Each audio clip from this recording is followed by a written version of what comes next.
금융중개지원대출 금리를 인하하고 공개시장 운용 대상 증권을 확대하였습니다. 배경을 간단히 설명드리겠습니다. 지난 2월 27일 금통위에서는 기준금리를 동결한 바 있는데 이후 코로나19가 유럽과 미국 등 전 세계로 급속히 확산되면서 글로벌 경기 위축에 대한 우려가 커지고 있습니다. 특히 각국이 코로나19의 확산을 막기 위해 입국 및 이동 제한 조치를 확대하고 있어서 글로벌 경기 위축 현상이 장기화될 가능성이 높아진 것으로 판단됩니다. 또한 그 영향으로 주가와 시장 금리가 큰 폭으로 하락하는 등 국내외 금융시장에서 가격 변수의 변동성이 크게 확대되었고, 한편 그 경기 우려에 대해서 산유국의 감산 합의 무산으로 국제 유가가 큰 폭으로 하락하였습니다.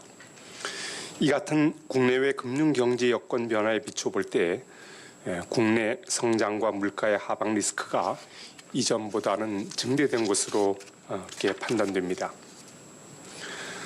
그리고 금융시장 불안이 장기간 이어진다고 하면 다시 그 실물 경제로 그 파급 영향이 확대될 가능성이 있다 하겠습니다. 오늘 금융통화위원회는 이러한 국내외 금융 경제 상황 변화에 대응하여 임시회의를 개최하여 기준금리를 0.5%포인트 인하하기로 했습니다. 이는 코로나19의 전 세계 확산으로 글로벌 경기 위축이 우려되고 국내외 금융시장의 변동성이 크게 높아진 상황에서 통화정책의 완화 정도를 확대하여 국내 실물 경제에 대한 파급 영향을 줄이고 금융시장의 안정을 도모할 필요가 있다고 보았기 때문입니다. 이 같은 결정을 함에 있어 금통위는 추경 편성을 통한 재정정책의 확장적 운용, 그리고 주요국 중앙은행의 정책금리 인하 등을 고려할 때 지금 이 시점에서 금리를 인하하는 것이 적절하다고 이렇게 판단을 했습니다. 앞으로도 한국은행은 국내외 금융경제 여건의 불확실성이 매우 높은 만큼 통화정책을 완화적으로 운영하여 거시경제의 하방 리스크와 금융시장의 변동성을 완화해 나갈 계획입니다. 아울러 금융통화위원회는 금리 인하와 함께 대출 제도와 공개시장 운영 등 여타 정책 수단도 적극적으로 활용하기로 결정했습니다. 먼저 지난 금통위에서 코로나19 피해 업체 지원을 위해서 금융중개 지원 대출을 5조 원 증액한 데 이어 이번에는 대출 금리를 0.75%에서 0.25%로 50bp 인하하기로 하였습니다.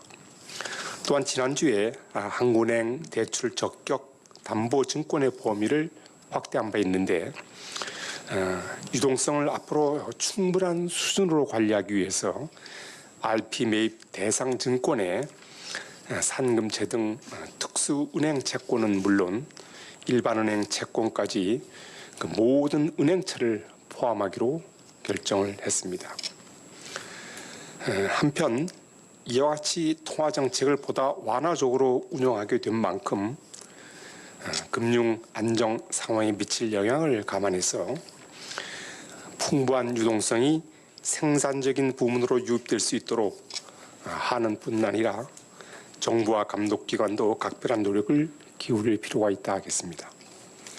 오늘 한국은행 기준금리를 0.5%포인트 인하하기로 한 금통위의 결정에 대해 임지원 위원이 기준금리를 0.25%포인트 인하하는 것이 바람직하다는 의견을 나타냈습니다. 지금부터 질문을 받겠습니다. 기자들의 질문은 출입기자단 간사단에서 취합해 대독해 주시겠습니다. 그럼 시작해 주십시오. 네, 안녕하세요. 네, 안녕하십니까. 출입기자단 간사 전소영입니다. 먼저 첫 번째 질문은 연합뉴스 정수영 기자의 질문입니다. 지난주까지만 해도 한국은행이 기준금리를 25bp 가량 내린다는 예상도 많았습니다. 그런데 오늘 내놓은 대책들을 보면 금융위기에 준하는 수준으로 보여집니다. 금융위기 당시와 비교가 될 수밖에 없는데요. 현재 상황이 금융위기에 준한다고 판단해서 B컷 금리 인하를 단행한 건지, 두 번째는 오늘 공개시장 운영 대상증권 확대 방안도 함께 발표했습니다. 2008년 금융위기 당시에 한은이 30조에 가까운 돈을 시중에 풀었는데요. 상황이 나빠질 경우에 비슷한 규모로 유동성을 공급할 것인지 궁금합니다. 그리고 세 번째는 이번에 금리 인하를 단행하면서 올해 한국의 경제 성장률을 1%대로 보셨는지 궁금합니다. 그리고 혹시 1%대로 보셨다면은 이 수준이 추경을 감안한 수준인지도 궁금합니다. 네. 지금 지난번에 이제 저희들이 금통에서 기준금리를 이제 동결할 때 저희들이 경제 전망을 이제 내놓은 바도 있고, 또 그 시점에서는 현 수준에서 유지하는 것이 그때는 그것이 필요하다고 저희들이 이제 판단을 했습니다. 근데 그 이후에 소위 그 코로나19의 그 확산의 그 강도 속도가 저희들 예상했던 것보다는 훨씬 빠르게, 훨씬 또 많은 지역으로 이렇게 퍼져나갔습니다. 그래서 경제 활동 그 위축의 그 정도가 당초 예상보다는 크고, 또 그것이 세계 전역으로 확산됨에 따라서 그 영향도 상당히 장기화할 것으로 이렇게 보았습니다. 이제 그런 상황에서는 그 취약 부문, 특히 영세 자영업자라든가 그런 중소기업들이 그 기간 동안 어려움을 이겨내도록 하기 위해서는 그들의 어떤 차입 비용을 좀 가능한 한 큰 폭으로 낮출 필요가 있겠다.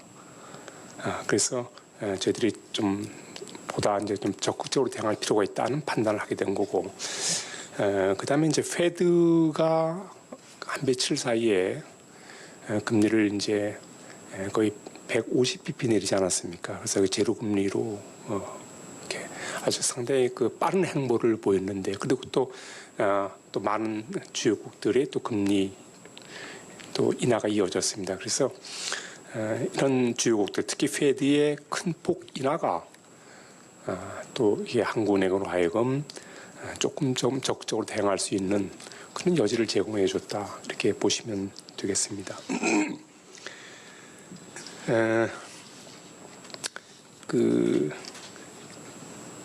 우선 그 세 번째 전망 물어보셨는데, 저희들이 지난번에 전망은 이제 2.1%로 내놓은 바가 있습니다.